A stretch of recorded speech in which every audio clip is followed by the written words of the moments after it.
Hello, I'm Sarah Trevelyan, founder and owner of Sarah Loves to Sew, and this month for the February box we're going to be making the lovely Cath Kidston fabric patchwork quilt. So we're going to be using all these lovely pieces to create a really nice patchwork quilt. So with your squares, you've got your squares cut out. All you need to do is sew them together in rows. So we have the right sides facing, and place them together and sew down the edges. And then once you've done that, you need to sew 7 in a row, starting with alternate patches down the edge. Once you've done your 7 in a row, you then need to press your seams over to one side and turn it over and give it another press along the seams. And then you will create all your rows, and then you'll start sewing the rows together to form the quilt. So we do that with right sides together again, and this time lining up the seams as best you can along this way. Now, patchwork for me is all about making it look really nice, but that doesn't mean it has to be absolutely perfect. So I think it adds a little bit of sort of charm and homemade look about it if they're not exactly lined up. You know, if this is your first patchwork beginner's quilt, you'll see that, you know, most of the seams are lining up, but if there's one or two, I wouldn't worry about it. The overall effect is really pretty. So once we've sewn along this long edge, like so, we can then go on to the next section. So I'm just going to take this to the machine to sew along, and I'm using the same seam allowance all the way. Okay, I've sewn that long seam together, so now we've got 2 rows, and we just press that seam again. Choose one way for the seam to lie, and then once that's all been pressed, just give it another little press on this side, and then you keep building onto your quilt, making sure that they're opposing colours like a checkerboard, and then you just keep going until you have all 7 rows of 7 squares sewn together. Make these cute little hearts that we applique on. What we're going to do is take your triangles that come in your pack. You should have 8 of each, so 8 floral, 8 check. But what you do is you're going to make 4 hearts, so they will be positioned, there'll be a square border all the way around, and then 4 hearts will be, can you see that's the edge there and the edge there, so 1 square in, and then you've got the 4, and there's 1 in between, and then you've got the next 4, and then there's 1 in between, and then you've got the next 4 as well. So you've got a square, a cross of 1 squares, and you've got a border, and these hearts sit in the middle. So these are appliqued on. I'll show you how to make the hearts. I appliqued them on in red, and I thought that would look best, but now I've decided on a lighter lining. I actually think applique in white. So use the white thread that you're using for the rest of it to do this zigzagging on there. But to make the hearts, we make them out of triangles. So I've pre-cut the triangles for you, and what you do is you get 1 of each pattern, and then with the right sides together you sew along one of the shorter sides. So you've got 2 short sides and a long side. So just sew down one of the shorter sides down like that, using the same centimetre seam allowance, and then what that'll give you is the bottom of the heart. So that will look something like that. And then we make the top out of these two. Now we're doing it so that it's diagonally, they match diagonally, so you'll have one peak there and one peak on that side. So to get the top of the heart, put your 2 triangles the right way round, so just check where they're going to be and put them together, right sides together. And then I want you to sew a line from the top down and sew it 2 centimetres in from here. Let me just get my tape to show you. So right sides together and the 2 centimetres from the point. So you want the line running down there, and you just sew them together, and then those will open up something like that. And then you put the right sides together and sew. Obviously this will look a bit neater once they've been sewn together and pressed. And then you sew the 1 centimetre seam allowance again, the 2 triangles together, and then you'll end up with quite a pointy little heart. Okay, you have sewn your triangles together, then you end up with this shape.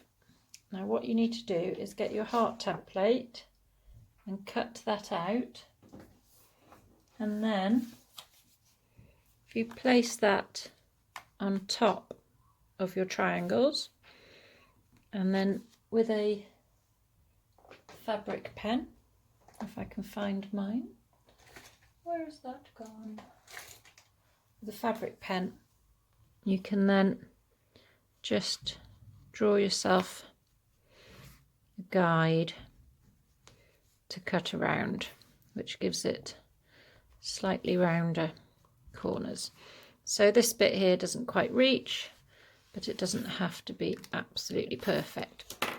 A good tip to get them even is if you fold the heart in half and then just follow where you can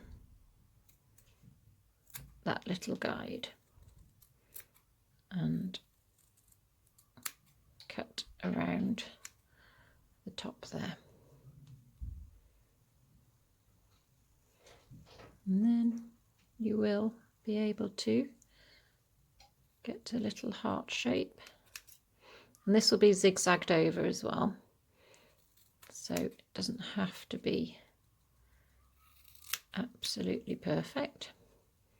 Just trim these sides off like so, and this fabric pen is one of those that you can iron away, which are really handy.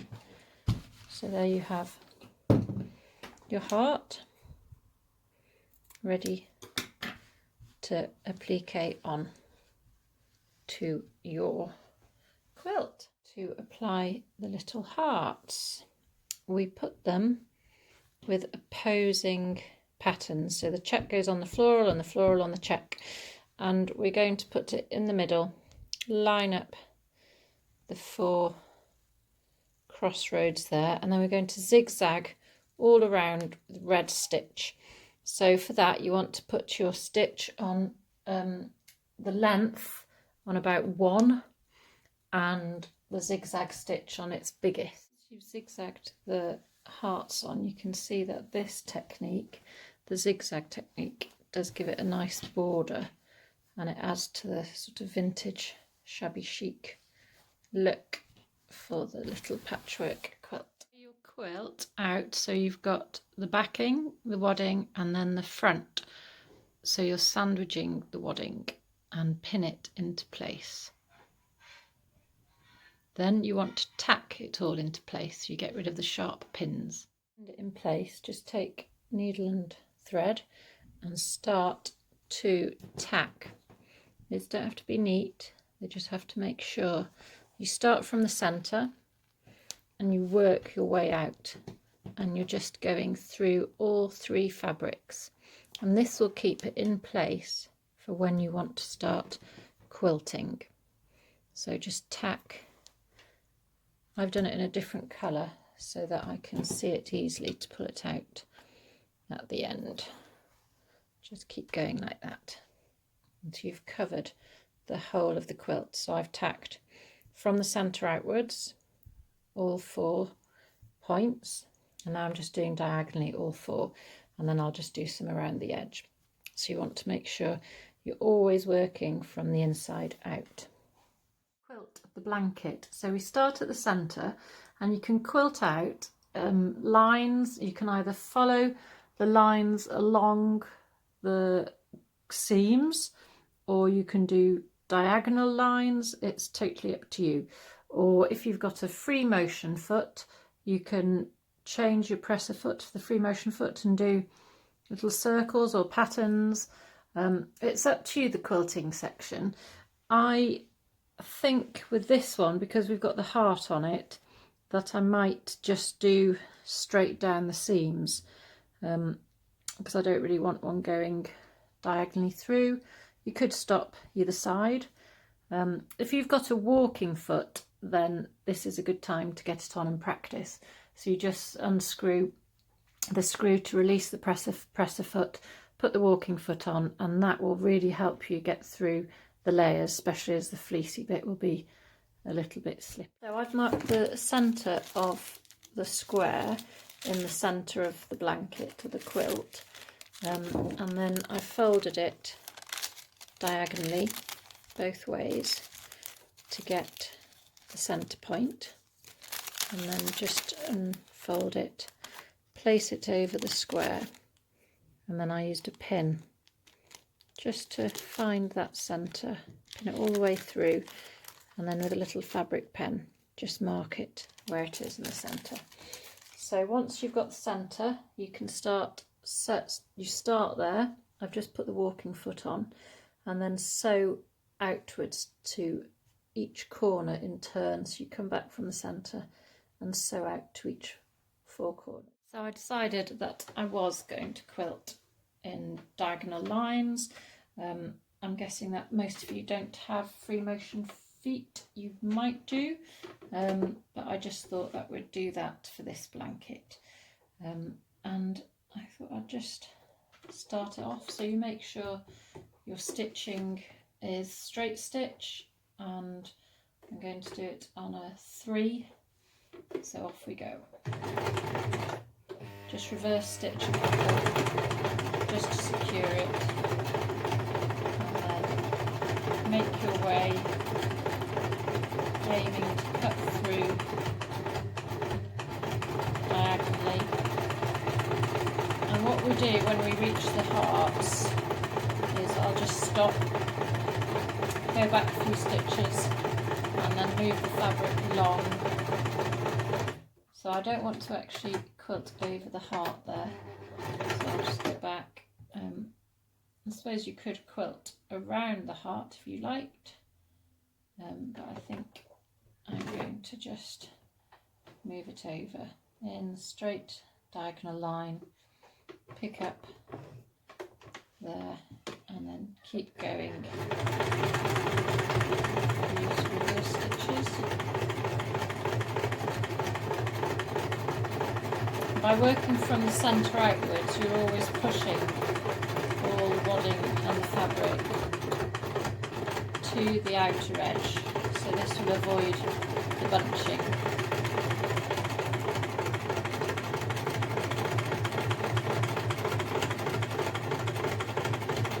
Just guide it through. Don't want to put too much tension on it, just enough to keep it going. At the end, just do a few little reverse stitches, and then that is the first of your quilting rows done. So the walking foot does make it a lot easier. If you've got just a basic foot, just go really steady with it, making sure that you're helping all the fabric through, and you can snip off the bit either side of the heart because we've secured those stitches either side, and that's the first line.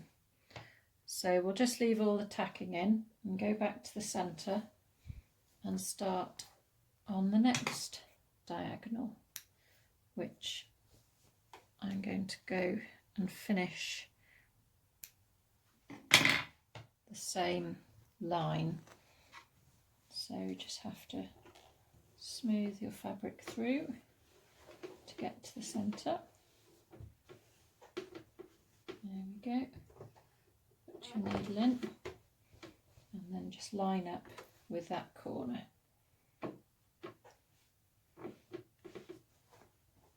Okay, off we go. Continue doing this till you've got all 4 corners done. Once you've done the diagonals, then start quilting across all of the other squares diagonally, stopping and starting around the hearts until you've got all of the wadding securely sewn in between them. So then when you want to put your quilt in the wash, the wadding won't all bunch up in different sections, it will all be secured in place. Quilted it, just go through and take out all the tacking which was holding it in place, and then we'll come to bind it.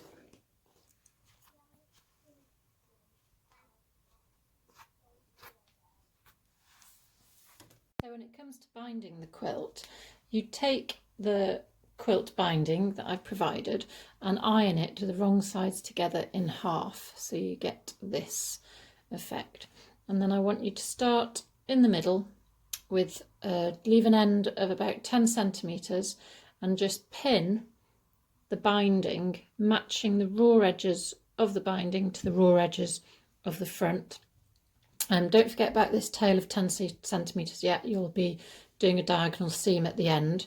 So you pin it all the way around and then stop about 6 millimetres from the edge, and then you can tack that and then sew it, but stop 6 meters from the edge, 6 millimeters, sorry, because then what we do is to miter the corners with this tacked in, you do a crease, 45-degree angle crease, and then fold up the rest of the binding, so you can then line it up with this edge. So that is then pinned in place, and when you stop sewing, when you sew with a sewing machine, you'll sew up to the here, leave ½ centimetre, do your fold, and then start at the corner and carry on down until you get to the next corner, where you stop ½ centimetre from the edge, do a crease, fold the fabric up so it then lines up with the next corner, and then you start sewing again from, you match up from the start of the edge of the front and you carry on going, and you do that till you get to your next corner. Again, stop the machine ½ centimetre from the end, do your crease, fold it up and line along that edge. So you do that all the way around until you get back to the beginning, but leave, you're going to do a diagonal seam, where is it, where's my join, so that it's nice and neat. So you want to leave quite a good tail just so that you can sew the seams together before you start to do the next bit. Once you've sewn the binding to the front of the quilt, the next thing that you want to do is trim away any of this excess wadding, and you can see from the back as well what's going to happen is you'll trim it away, and then we'll pull this double layered binding over and then just hem it on the back. So you want to make sure that you're trimming it nice and neat up to that edge, and then the binding will just tuck over. So you just get your scissors and just get rid of any of this extra wadding that's in the way, and you do that all the way around your quilt, all four sides. When you come to the corners, make sure you keep the corner out of the way and just trim. I've got some of the fleece backing there hanging over as well, so I'll just trim all the way along. Get a nice flat edge. Carry on doing that until you've done all the sides. So you've trimmed all the edges, you can then start turning the quilt over. So you can do a nice thumb press to get that binding over. Mustn't iron it now because we've got the wadding in the middle. So just press your thumb all along the edge, and then we'll turn our blanket over, and then we can start turning the hem. So when you come to the corners, it's already mitered for you, so we'll be turning the hem over, and then we'll just hand stitch in. So you've got the nice edge already because it was doubled over, and then you just get the little corners to look pretty with a nice mitered edge, and then sew it down. So you'll start pinning it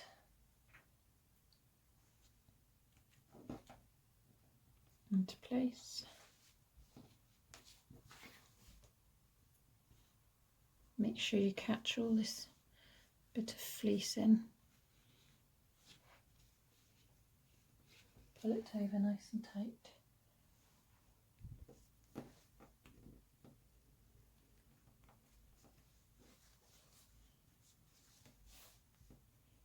So you trap all the raw edges of that fleece.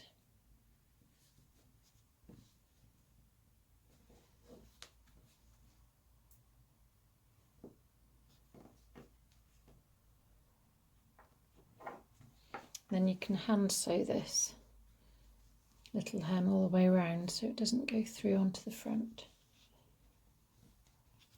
Then that will be your quilt complete. Finish off the quilt, you just hand sew the binding to the back of the quilt. I'm just doing stitches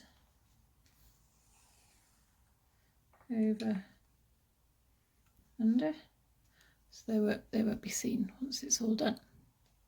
Sides, come to the corners and you'll fold over the binding to the back, and you'll have your neat metered corners on the front. Now my corners on the back aren't exactly perfect. I always struggle with these a little bit, and I left too much excess fabric when I made my fold, so I did actually have to sort of patch it up a little bit. I had to trim a little bit off and then just sew them down.